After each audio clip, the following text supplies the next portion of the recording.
झी5 आजच सबस्क्राईब करा आणि पहा तुमचे आवडते शोज। सूर्या, मी न केलेल्या पापाची शिक्षा भोगते मी, पण तुमच्या नवऱ्या बायकोंचा संसार मोडून माझ्या हातून हे पाप घडून नाही द्यायचं मला। लेकरं, तुला वाटतंय ना मी चुकीची आहे, मग तू दे मला शिक्षा, पण यात तुळजाची काय बी चूक नाही। ते मी आणि माझी बायको बघून घेऊ, बाहेरच्याने आमच्यात पडायची काहीच गरज नाही। तुळजा, तुला तुझा निर्णय घ्यावा लागेल।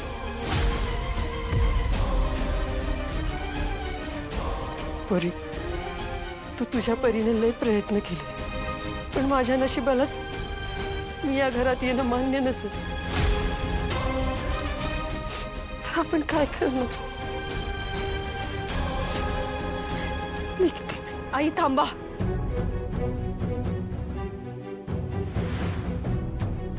हे घर जितकं तुझं आहे ना तितकं माझं पण आहे। मी जेव्हा लग्न करून माप ओलांडून या घरात आले ना, तेव्हाच हे घर माझंही झालंय। मग सगळे निर्णय तू एकटा कसा घेऊ शकतोस? या घराच्या भल्याचा आनंदाचा विचार करणं हे माझं सुद्धा तितकंच कर्तव्य आहे सूर्या, आणि आज मी तेच करणार आहे। आई इथेच आपल्याच घरात राहणार, हा माझा निर्णय आणि यात काही बदल होणार नाही। चला आई।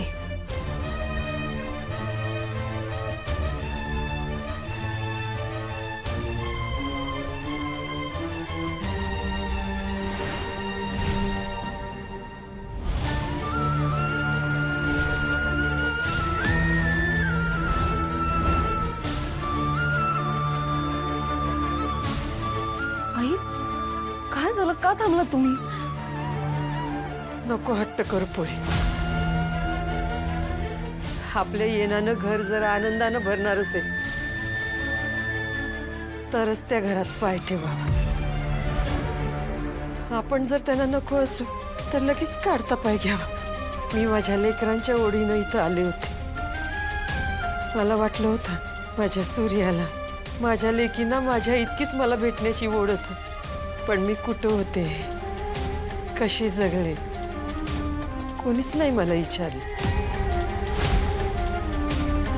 माझ्या नसण्यानं त्यांना इतका जखमा झाल्या आहेत, त्या भरून नसतील निघाल्या। आता जेव्हा त्या भरून निघतील तेव्हाच मी या घरात येईन। नको अडवू मला, नाही राहायचं मला आता इथं। सूर्या, नाही। सूर्या थांबव ना त्यांना। अरे जन्मदाती आई आहे ती तुझी, हे बघ त्या जर एकदा गेलं ना आणि परत आलं नाही तर? धनु, राजू, राजू थांबव ना त्यांना। आई, आई थांबा ना प्लीज। आई, वहिनी, जेव्हा हिच्या आठवणीत आम्ही आई म्हणून हाक मारायचो ना, तेव्हा ओ म्हणून दादाचाच आवाज कानावर यायचा। आमच्यासाठी आमची एकच आई आहे, आणि ती म्हणजे दादा। आणि ज्या गोष्टीचा दादाला त्रास होतो ना, ती गोष्ट आम्ही कधीच करत नाही। आणि जमलं तर तू पण तेच कर, त्याच्या नको मागं लागूस। आई, आशा थांब।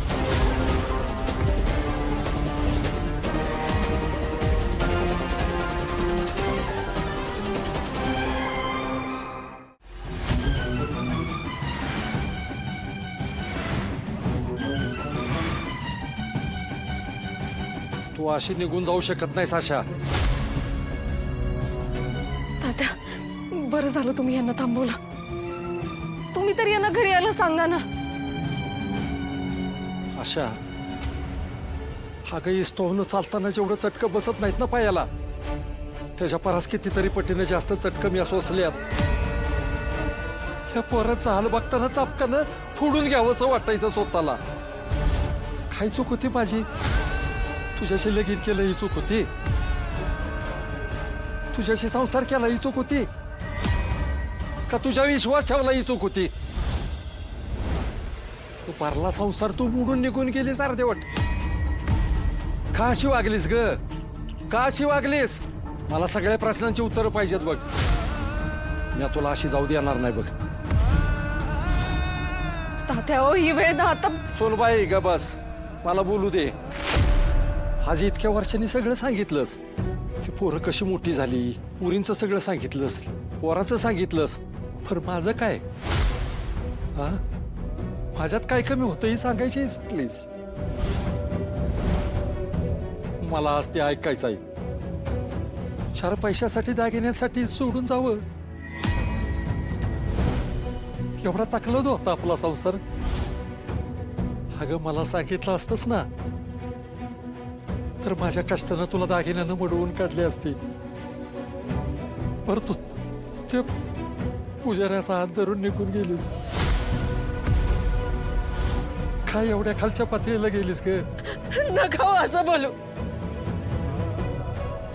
नाही सहन होत मला.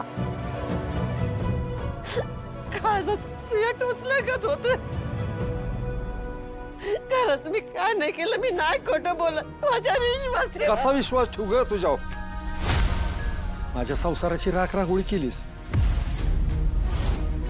माझ्या पोरांच्या आयुष्याची माती केलीस, मला आयुष्यातनं उठावलंच बघ. हा ग गाव थुकायचं माझ्या तोंडाव. माझ्या लेकरांकडे बघून समजे असायची. कोण बोलत नव्हतं का, नीट काम देत नव्हतं. तुझ्यामुळे मी दारू प्यायला लागलो बघ.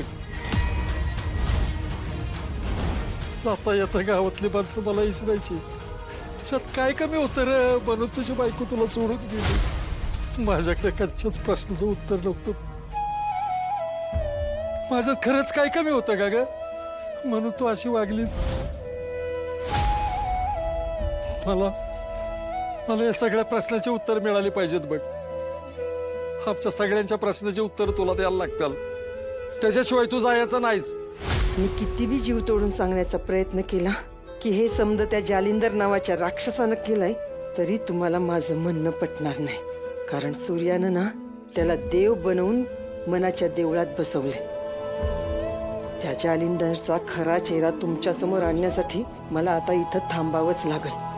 एवढी वर्ष तुम्ही मला चुकीचं समजत होतात, पण मी वाईट बाई नाहीये. मी एक चांगली आई आहे. हे सिद्ध करण्यासाठी मला इथं थांबावंच लागेल. मी आता इथनं कुठंच जाणार नाही. प्रश्न तर लई पडलेत माझ्या आयुष्याबद्दल मला. मी न केलेल्या गुन्ह्याची शिक्षा भोगत आली आहे मी आजपर्यंत. माझ्यामुळं माझ्या लेकरांना जो त्रास झालाय त्याचा अंदाज घेत तीळ तीळ मरत आली आहे मी. माझ्या प्रश्नांची उत्तर मला मिळतील नाही मिळतील नाही माहित मला, पण मला आता नवा प्रश्न जन्माला घालायचा नाही. आता मलाच हे समजत थांबवायला हवं.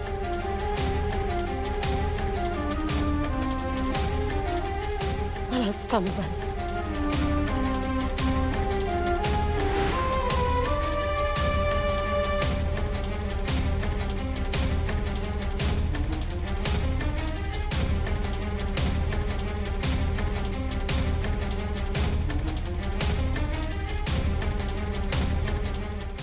झी5 आजच सबस्क्राईब करा आणि पहा तुमचे आवडते शोज